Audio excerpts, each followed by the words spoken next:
തുർക്കിക്ക് NATO നിലവാരത്തിലുള്ള സൈന്യമുണ്ട്. പാകിസ്ഥാന് ആണവായുധ ശേഷിയുമുണ്ട്. സൗദിക്കും ഖത്തറിനുമാണെങ്കിൽ കാശിറക്കാൻ കഴിയും. പിന്നെ ഈജിപ്തും കൂടി ചേരുകയാണെങ്കിൽ വലിയ ആൾബലമുള്ള ഒരു സൈന്യവും അവർക്കുണ്ട്. പിന്നെ ആവശ്യം വരികയാണെങ്കിൽ അവർക്ക് പൂട്ടിയിടാൻ സൂയസ് കനാലുമുണ്ട്. പിന്നെ ഈ സുന്നി രാജ്യങ്ങൾ ഒരു ശക്തി തന്നെ ആയിരിക്കും എന്ന് മനക്കോട്ട കെട്ടുന്നതിൽ കുറ്റമൊന്നും പറയാനില്ല. പക്ഷേ ഇവിടെ മനക്കോട്ട ഒരു തിയറി മാത്രമാണ്.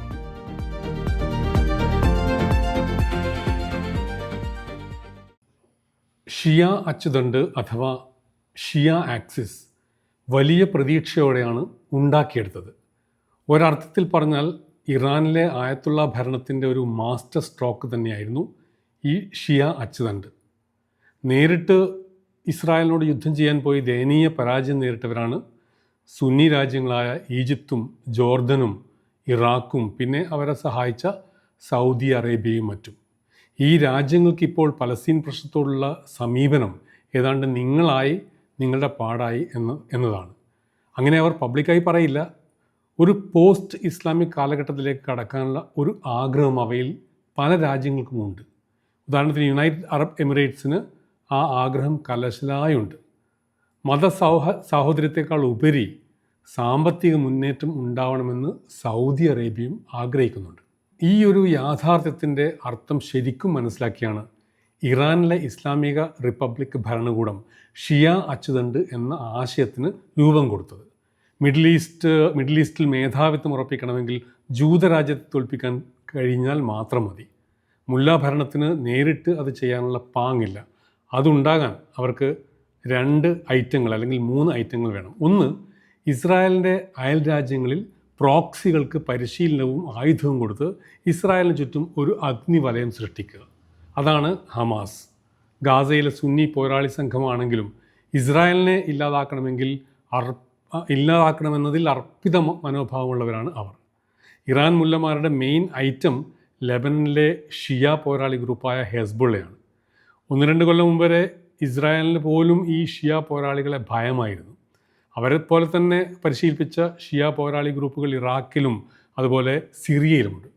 ഈ അഗ്നിവലയത്തിൻ്റെ ചൂടറിയുമ്പോൾ ഇസ്രായേലിലെ ജൂതന്മാർ ഒരിക്കൽ കൂടി മറ്റ് രാജ്യങ്ങളിൽ അഭയം തേടേണ്ടി വരികയോ അല്ലെങ്കിൽ മെഡിറ്ററേനിയൻ കടലിൽ ചാടി മുങ്ങി മരിക്കേണ്ടി വരികയോ അല്ലാതെ മറ്റ് വഴികളൊന്നും ഇല്ല എന്നായിരുന്നു അവർ മനസ്സിലാക്കിയത്. ഇതാണ് ഇറാൻ്റെ മനപ്പായസം. ഇസ്രായേലിനെ ഇല്ലാതാക്കാൻ ഇറാന് വേണ്ടിയിരുന്ന 2ാമത്തെ ഐറ്റം ആണവായുധമാണ്. അതിനായി അവർ നന്നായി പരിശ്രമിക്കുകയും ചെയ്തു. ഒരു 10-11 ആണവായുധങ്ങൾ ഉണ്ടാക്കാൻ ഉതകുന്ന തരത്തിൽ കയ്യിലുള്ള യുറേനിയത്തെ സമ്പുഷ്ടീകരിക്കുന്ന പ്രക്രിയ ഏറെക്കുറെ അവസാന ഘട്ടത്തിലുമായിരുന്നു. ഇനി 3ാമത് വേണ്ടത് ഇസ്രായേലിലേക്കും മിഡിൽ ഈസ്റ്റിലെ അറബ് രാജ്യങ്ങളിലേക്കും അതിനപ്പുറത്തേക്കും അയക്കാനുള്ള മിസൈലുകളാണ്. അതും അവർ ഉണ്ടാക്കിയെടുത്തിരുന്നു. എല്ലാം ഏതാണ്ട് ഒത്തുവന്ന സമയത്താണ് ഒക്ടോബർ 7 ഭീകരാക്രമണം ഉണ്ടാവുന്നത്. സത്യത്തിൽ എല്ലാം വിചാരിച്ചതുപോലെ സംഭവിച്ചിരുന്നെങ്കിൽ ഇസ്രായേലിൽ മുട്ടുകുത്തിയേനെ. പക്ഷേ നേരെ തിരിച്ചാണ് സംഭവിച്ചത്. ഇസ്രായേൽ ഹമാസിനെ ഏതാണ്ട് തീർത്തു എന്ന് പറയാം. ഹെസ്ബുള്ളയാണെങ്കിൽ ഇസ്രായേലിൻ്റെ നിരന്തരമായ പ്രത്യാക്രമണത്തിൽ തീർന്നുകൊണ്ടിരിക്കുന്ന അവസ്ഥയിലാണ്. ഇപ്പോൾ അത് ഒരു മുനയില്ലാത്ത ഒരു കുന്തത്തിൻ്റെ അവസ്ഥയിലാണ് ഹെസ്ബുള്ള. അവരുടെ പൂർണ്ണ നിയന്ത്രണത്തിലുണ്ടായിരുന്ന തെക്കൻ ലെബനനിലെ പല പ്രദേശവും ഇസ്രായേൽ സൈന്യത്തിൻ്റെ കയ്യിലാണിപ്പോൾ. ഇറാൻ്റെ മറ്റൊരു പ്രോക്സിയായ ഹൂത്തികൾ ഇപ്പോൾ എന്തോ കണ്ട് പേടിച്ചതുപോലെയാണ്. ഇതൊക്കെ പോരാഞ്ഞാണ് ഇസ്രായേലും അമേരിക്കയും കഴിഞ്ഞ വർഷം ജൂണിലെ 12 ദിന യുദ്ധത്തിൽ ഇറാൻ്റെ ആണവ സമ്പുഷ്ടീകരണ കേന്ദ്രങ്ങളെ ബോംബിട്ട് തകർത്തത്. അമേരിക്ക ഇസ്രായേൽ സഖ്യം കഴിഞ്ഞ ഈ ഫെബ്രുവരി 28 തുടങ്ങിയ വ്യോമാക്രമണങ്ങളിൽ ഇറാൻ്റെ ആണവ കേന്ദ്രങ്ങൾക്ക് നേരെ വീണ്ടും ബോംബിട്ടു. ഇറാൻ്റെ മിസൈൽ കേപ്പബിലിറ്റി വളരെയധികം കുറഞ്ഞതാണ്. ചുരുക്കി പറഞ്ഞാൽ ഷിയ അച്ചുതണ്ട് ഒടിഞ്ഞു വീണ് കിടക്കുകയാണ്. അപ്പോഴാണ് ചില സുന്നി രാജ്യങ്ങൾക്ക് ഒരു സുന്നി അച്ചുതണ്ട്, സുന്നി ആക്സിസ് എന്ന ആശയം വികസിപ്പിച്ചാൽ എന്താ എന്ന ഒരു പൂതി ഉണ്ടാകുന്നത്. ഇതുവരെ അത് വികസിച്ചിട്ടില്ല കേട്ടോ. സുന്നി അച്ചുതണ്ട് എന്ന ആശയം ഇപ്പോൾ പ്രചാരത്തിലായി വരിക മാത്രമാണ് എന്നേ പറയാൻ പറ്റൂ. അതൊന്നുകൂടി കടന്ന് നമ്മൾ സുന്നി രാജ്യങ്ങൾക്കെല്ലാം ഒരു നേറ്റോ മോഡൽ സുരക്ഷാ സഖ്യം ഉണ്ടാക്കിയാലോ എന്ന ആലോചനയും ചില കേന്ദ്രങ്ങളിൽ നിന്ന് ഉയർന്നു വരുന്നുണ്ട്. ഈ പുതിയ മനപ്പായസത്തിൻ്റെ തുടക്കം 2025 സെപ്റ്റംബർ 17 പാകിസ്ഥാനും സൗദി അറേബ്യയും ഒപ്പുവെച്ച പരസ്പര പ്രതിരോധ കരാറാണ്. സ്ട്രാറ്റജിക് മ്യൂച്വൽ ഡിഫൻസ് എഗ്രിമെൻറ്റ് എന്നാണ് ആ കരാറിൻ്റെ പേര്. സുന്നി സൗദി അറേബ്യ അങ്ങനെ ഒരു കരാറിൽ ഒപ്പുവെക്കാനുള്ള കാരണം ഷിയ ഇറാനെ പേടിച്ചാണ്. ന്യൂക്ലിയർ ആയുധശേഷിയുള്ള പാകിസ്ഥാൻ ഒപ്പമുണ്ടെന്ന് കണ്ടാൽ സൗദിയെ ആക്രമിക്കാൻ ഇറാൻ മുല്ല ഭരണം ഒന്ന് ഭയപ്പെടുമല്ലോ. ഈ ഒരു സൗദി പാകിസ്ഥാൻ സുരക്ഷാ കരാറിൻ്റെ പ്രധാന ഐറ്റം ഇതാണ്. സഖ്യത്തിലെ ഏതെങ്കിലും ഒരു രാജ്യത്തിന് നേരെ ഉണ്ടാകുന്ന ആക്രമണം ഇരു രാജ്യങ്ങൾക്കും നേരെയുള്ള ആക്രമണമായി കണക്കാക്കും. ഇത് കേൾക്കുമ്പോൾ ഓർമ്മ വരുന്നത് നോർത്ത് അറ്റ്ലാന്റിക് ട്രീറ്റി ഓർഗനൈസേഷൻ അഥവാ നെയ്റ്റോ എന്ന പ്രധാനമായും അമേരിക്കയും യൂറോപ്പും ഉൾപ്പെടുന്ന സുരക്ഷാ സഖ്യത്തെയാണ്. നെയ്റ്റോ ഉടമ്പടിയുടെ 5ാമത്തെ അനുച്ഛേദം ഇതാണ്: നെയ്റ്റോ സഖ്യത്തിലെ ഒരു രാജ്യത്തിനു നേരെയുണ്ടാകുന്ന ആക്രമണം മറ്റ് അംഗരാജ്യങ്ങൾക്ക് നേരെയുള്ള ആക്രമണമായി കണക്കാക്കും. ഈ ഒരു സാമ്യതയുള്ളത് കൊണ്ടാണ് ചിലരെങ്കിലും സൗദിയും പാകിസ്ഥാനും തമ്മിലുണ്ടാക്കിയ സ്ട്രാറ്റജിക് മ്യൂച്വൽ ഡിഫൻസ് എഗ്രിമെൻറ്റിനെ ഇസ്ലാമിക് നെയ്റ്റോ എന്ന് വിശേഷിപ്പിക്കുന്നത്. സത്യത്തിൽ പാകിസ്ഥാൻ്റെ അതിരുകടന്ന ഒരു വ്യാമോഹവും ആ വ്യാമോഹത്തെ ആവിഷ്കരിക്കാനുള്ള നടത്തിയ വാചകമടിയുമാണ് അങ്ങനെയൊരു വിശേഷണത്തിന് വഴിവെച്ചത് എന്നാണ് എനിക്ക് തോന്നുന്നത്. അടുത്ത കാലത്ത് നടക്കാൻ പോകുന്ന ഒരു സംഭവമല്ല ഈ ഇസ്ലാമിക് നെയ്റ്റോ. ഒരുപക്ഷെ ഒരിക്കലും അങ്ങനെ ഒരു സാധനം ഉണ്ടാവാനും പോകുന്നില്ല. അത് എന്തുകൊണ്ടാണെന്ന് പറയാം. പാകിസ്ഥാൻ ആഗ്രഹിച്ചത് സൗദി അറേബ്യയും പാകിസ്ഥാനും തമ്മിൽ ഒപ്പിട്ട സ്ട്രാറ്റജിക് മ്യൂച്വൽ ഡിഫൻസ് എഗ്രിമെൻ്റ് ലെവലിലുള്ള ഒരു കരാർ.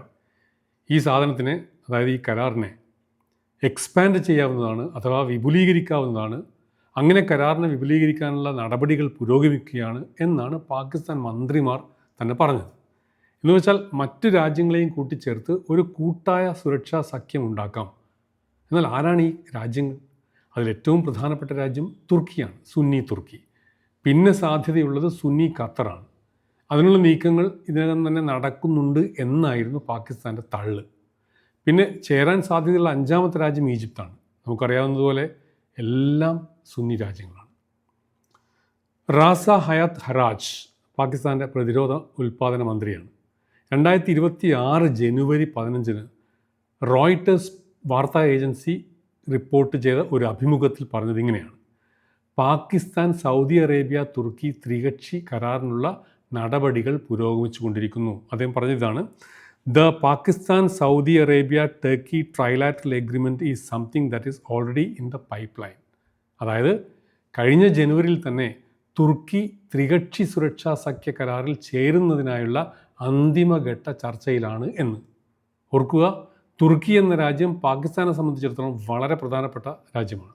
പാകിസ്ഥാൻ്റെ 2ാമത്തെ വലിയ ആയുധ വിതരണക്കാരാണ് തുർക്കി. തുർക്കി പക്ഷേ കുറെ കൂടി ഈ ത്രികക്ഷി സുരക്ഷാ സഖ്യം എന്ന ആശയത്തോട് വലിയ ആവേശത്തോടെ അല്ല പ്രതികരിച്ചത്. അതേ റോയിട്ടേഴ്സ് വാർത്താ ഏജൻസി റിപ്പോർട്ടിൽ തുർക്കിയുടെ വിദേശകാര്യമന്ത്രി ഹക്കൻ ഫിദാൻ പറഞ്ഞതും ഉദ്ധരിക്കുന്നുണ്ട്. തുർക്കി വിദേശകാര്യമന്ത്രി പറഞ്ഞത് തുർക്കി അത്തരം കരാറിൽ ഒപ്പിട്ടിട്ടില്ല എന്നാണ്. അദ്ദേഹം പറഞ്ഞത്, at the moment there are meetings, talks, but we have not signed any agreement എന്നാണ്. ഇനി പാകിസ്ഥാൻ പ്രതിരോധ മന്ത്രി ഖവാജ ആസിഫ് കഴിഞ്ഞ മാസം മധ്യത്തിൽ പറഞ്ഞത് എന്താണെന്ന് നോക്കാം. തുർക്കി വിദേശകാര്യമന്ത്രിയുടെ ആവേശക്കുറവ് അപ്പോൾ മനസ്സിലാവും. മെയ് 13 ബ്ലൂംബെർഗ് വാർത്താ ഏജൻസിക്ക് നൽകിയ അഭിമുഖത്തിൽ ഖവാജ ആസിഫ് ഇതാണ് പറയുന്നത്: ഖത്തറും തുർക്കിയും കൂടി ഈ നിലവിലുള്ള കരാറിൽ ചേരുകയാണെങ്കിൽ അതൊരു സ്വാഗതാർഹമായ നീക്കമായിരിക്കും. അദ്ദേഹം പറഞ്ഞത് ഞാൻ വായിക്കാം: if Qatar and Turkey join this existing agreement it will be A welcome development. തൻ്റെ സഹപ്രവർത്തകൻ പറഞ്ഞതുപോലെ നടപടികൾ പുരോഗമിച്ചു കൊണ്ടിരിക്കുന്നു എന്നാണ്, അതായത് ഇൻ ദ പൈപ്പ് ലൈൻ എന്നാണ്. എന്നാൽ ആസിഫ് അതല്ല പറയുന്നത്. ആസിഫ് പറഞ്ഞതിൽ നിന്നും നമ്മൾ മനസ്സിലാക്കേണ്ടത് തുർക്കിയുടെയും ഖത്തറിൻ്റെയും പങ്കാളിത്തം ഇപ്പോൾ ഒരു സാധ്യത മാത്രമാണ് എന്നാണ്. ഇവിടെ നമ്മൾ കാണേണ്ട ഒരു കാര്യം, സൗദിയും തുർക്കിയും തമ്മിലൊരു സ്ട്രെയിൻഡ് റിലേഷൻഷിപ്പാണുള്ളത്. കുറച്ചൊക്കെ അതിൽ അയവ് വന്നിട്ടുണ്ട് എന്നത് വസ്തുതയാണ്. ഒന്നാമത് സുന്നി ലോകത്തിൻ്റെ നേതൃത്വത്തിലുള്ള മത്സരത്തിലാണ് ഈ രണ്ട് രാജ്യങ്ങളും, സൗദിയും തുർക്കിയും. 2018 ഒക്ടോബർ 2 സൗദി വിമത മാധ്യമ പ്രവർത്തകൻ ജമാൽ ഖഷോഗി ഇസ്താംബൂളിലെ സൗദി അറേബ്യൻ കോൺസുലേറ്റിനുള്ളിൽ വെച്ച് കൊല്ലപ്പെട്ടത്. തുർക്കി ഇതിനോട് രൂക്ഷമായാണ് പ്രതികരിച്ചത്. ഈ കൊലപാതകം ക്രൂരമായ ഒന്നാണെന്നായിരുന്നു തുർക്കിയുടെ പ്രസിഡന്റ് എർദഗൻ വിശേഷിപ്പിച്ചിരുന്നത്. സൗദി ഭരണകൂടത്തിൻ്റെ ഏറ്റവും ഉയർന്ന തലങ്ങളിൽ നിന്നാണ് ഇതിനുള്ള ഉത്തരവ് വന്നതെന്നും അദ്ദേഹം അന്ന് പറയുകയുണ്ടായി. ചുരുക്കി പറഞ്ഞാൽ ആ കൊലപാതകത്തോടെ ഇരു രാജ്യങ്ങളും തമ്മിലുള്ള ബന്ധം കൂടുതൽ വഷളായി. ഒടുവിൽ 2022 ഇസ്താംബുൾ കോടതി വിചാരണ നിർത്തിവെക്കുകയും ഖഷോഗി കേസ് സൗദി അറേബ്യക്ക് കൈമാറുകയും ചെയ്തു. ശേഷം അതേ വർഷം എർദോഗൻ സൗദി അറേബ്യ സന്ദർശിക്കുകയും സൽമാൻ രാജാവിനെയും കിരീടാവകാശിയായ മുഹമ്മദ് ബിൻ സൽമാനെയും കണ്ടുകൊണ്ട് ഒരു പുതിയ യുഗത്തിന് തുടക്കം കുറിക്കാൻ താൻ ആഗ്രഹിക്കുന്നുവെന്ന് പ്രസ്താവിക്കുകയും ചെയ്തു. 1-2 മാസം കഴിഞ്ഞ് മുഹമ്മദ് ബിൻ സൽമാൻ തുർക്കി സന്ദർശിക്കുകയുണ്ടായി. എല്ലാം കോംപ്രമൈസ് ആക്കിയെന്നാണ് മനസ്സിലായത്. ഇതൊക്കെയാണെങ്കിലും തുർക്കിയെ പാകിസ്ഥാൻ സൗദി സുരക്ഷാ സഖ്യ കരാർ ഒപ്പിടിപ്പിക്കാനായില്ല എന്നാണ്. മഞ്ഞുരുകൽ അത്രക്കങ്ങോട്ട് വിജയിച്ചില്ല എന്ന് തോന്നുന്നു. പാകിസ്ഥാൻ കുറച്ചു കാലം കൂടി മനപ്പായസം ഉണ്ണേണ്ടി വരുമെന്നാണ് തോന്നുന്നത്. ഇംഗ്ലീഷിൽ പൈ ഇൻ ദ സ്കൈ എന്ന ഒരു പ്രയോഗമുണ്ട്. സംഭവിക്കാൻ ഒരിക്കലും സാധ്യതയില്ലാത്തത് സംഭവിക്കുമെന്ന് പ്രതീക്ഷിക്കുക. ഏതാണ്ട് അതുപോലെയാണ് ഇസ്ലാമിക് നേറ്റോ അഥവാ സുന്നി അച്ചുതണ്ട്. തുർക്കിക്ക് നേറ്റോ നിലവാരത്തിലുള്ള സൈന്യമുണ്ട്. പാകിസ്ഥാന് ആണവായുധ ശേഷിയുമുണ്ട്. സൗദിക്കും ഖത്തറിനുമാണെങ്കിൽ കാശിറക്കാൻ കഴിയും. പിന്നെ ഈജിപ്തും കൂടി ചേരുകയാണെങ്കിൽ വലിയ ആൾബലമുള്ള ഒരു സൈന്യവും അവർക്കുണ്ട്. പിന്നെ ആവശ്യം വരികയാണെങ്കിൽ അവർക്ക് പൂട്ടിയിടാൻ സൂയസ് കനാലുമുണ്ട്. പിന്നെ ഈ സുന്നി രാജ്യങ്ങളൊരു ശക്തി തന്നെ ആയിരിക്കും എന്ന് മനക്കോട്ട കെട്ടുന്നതിൽ കുറ്റമൊന്നും പറയാനാവില്ല. പക്ഷേ ഇവിടെ മനക്കോട്ട ഒരു തിയറി മാത്രമാണ്. ഈ സുന്നി രാജ്യങ്ങളെ ഒന്നിച്ചു നിർത്താൻ പറ്റുന്ന ഷെയർഡ് വാല്യൂസിനേക്കാൾ ശക്തമാണ് അവർ തമ്മിലുള്ള ആഭ്യന്തര ഭിന്നിപ്പുകൾ. ഇവരെയൊക്കെ ഒന്നിപ്പിച്ച് നിർത്തിയിരുന്ന ഘടകം ഇസ്രായേലിനെ തീർക്കണമെന്ന ആഗ്രഹം മാത്രമായിരുന്നു ഒരിക്കൽ. ഇപ്പോൾ ഇവയിൽ പല രാജ്യങ്ങൾക്കും അതൊരു ആഗ്രഹം പോലുമല്ല. മതപരമായ ഘടകം ഇല്ലായിരുന്നെങ്കിൽ മിക്ക അറബ് സുന്നി രാജ്യങ്ങളും ഇസ്രായേലുമായി നല്ല ബന്ധത്തിൽ ആകുമായിരുന്നു. പാകിസ്ഥാൻ, സൗദി അറേബ്യ, തുർക്കി എന്നിവർ ചേർന്നുള്ള ഒരു സംയോജിത സുരക്ഷാ ഘടന നിലവിലെ സുരക്ഷാ സന്തുലിതാവസ്ഥയെ തകിടം മറിക്കുമെന്ന് ചില ഇന്ത്യൻ കമൻറ്റേറ്റർമാർ പറഞ്ഞിട്ടുണ്ട്. തുർക്കി അടക്കമുള്ള സുന്നി രാജ്യങ്ങളെല്ലാം കൂടി ഒരു നേറ്റോ സഖ്യമുണ്ടാക്കിയുള്ള അനന്തര ഫലങ്ങൾ ഫലങ്ങളെക്കുറിച്ച് ഇന്ത്യക്കുള്ള ആശങ്കയിൽ കാര്യമുണ്ട്. അതുപോലെ തന്നെ ആശങ്കയുള്ള രാജ്യമാണ് സൈപ്രസ്. 1974 തുർക്കി സൈന്യത്തിൻ്റെ അധിനിവേശത്തെ തുടർന്ന് സൈപ്രസിൻ്റെ ഏകദേശം 36-37% പ്രദേശവും തുർക്കിയുടെ ഒക്യുപ്പേഷനാണ്. തുർക്കി മാത്രം അംഗീകരിച്ച Turkish republic of northern Cyprus എന്ന രാജ്യമായി വടക്കൻ സൈപ്രസ് ഇപ്പോഴും തുടരുന്നുമുണ്ട്. അപ്പോൾ തുർക്കിയുള്ള ഇസ്ലാമിക നേറ്റോ എന്ന ആശയം സൈപ്രസിനെ ആശങ്കപ്പെടുത്തുന്നതിൽ അത്ഭുതമില്ല. സൗദിയുടെയും ഖത്തറിൻ്റെയും പണവും പാകിസ്ഥാൻ്റെ ആണവായുധ ശേഷിയും നൽകുന്ന ഒരു എക്സ്ട്രാ മസിൽ പവർ തുർക്കി സൈപ്രസിൻ്റെ പെടലിക്കിട്ട് താങ്ങുമോ എന്നായിരിക്കും സൈപ്രസിൻ്റെ ഭയം. ഈ ഒരു പശ്ചാത്തലത്തിലാണ് സിപ്രിയോട്ട് പ്രസിഡന്റ് നിക്കോളസ് ക്രിസ്റ്റോഡുലൈറ്റ്സ് കഴിഞ്ഞ മാസം ഇന്ത്യ സന്ദർശനം നടത്തുന്നത്. അദ്ദേഹത്തിൻ്റെ പേര് അങ്ങനെയാണോ പ്രൊനൗൺസ് ചെയ്യേണ്ടതെന്ന് എനിക്കറിയില്ല. മെയ് 20 മുതൽ 23 വരെ നടത്തിയ സന്ദർശനത്തിനിടയിൽ 2 രാജ്യങ്ങൾ തമ്മിലുള്ള സ്ട്രാറ്റജിക് സെക്യൂരിറ്റി മേഖലയിലെ ബന്ധങ്ങളെ കൂടുതൽ ശക്തമാക്കുന്നതിന് 5 വർഷത്തേക്കുള്ള ഒരു റോഡ് മാപ്പ് ആ സന്ദർശന വേളയിൽ ഉണ്ടാക്കി കഴിഞ്ഞ ദിവസം 20-ന്. ഏതായാലും ഈ സമയം വരെ ഇസ്ലാമിക് നേറ്റോ ആരുടെയോ ഫിഗ്മെൻ്റ് ഓഫ് ഇമാജിനേഷൻ മാത്രമാണ്. ഇപ്പോഴും അത് ആലോചനയുടെ ഘട്ടത്തിലാണ്. നാളെ അത് യാഥാർത്ഥ്യമാവുകയാണെങ്കിൽ അതിനുള്ള കൗണ്ടർ വെയ്റ്റ് ഉയർന്നു വരിക തന്നെ ചെയ്യും എന്ന് ആണ് ഞാൻ കരുതുന്നത്.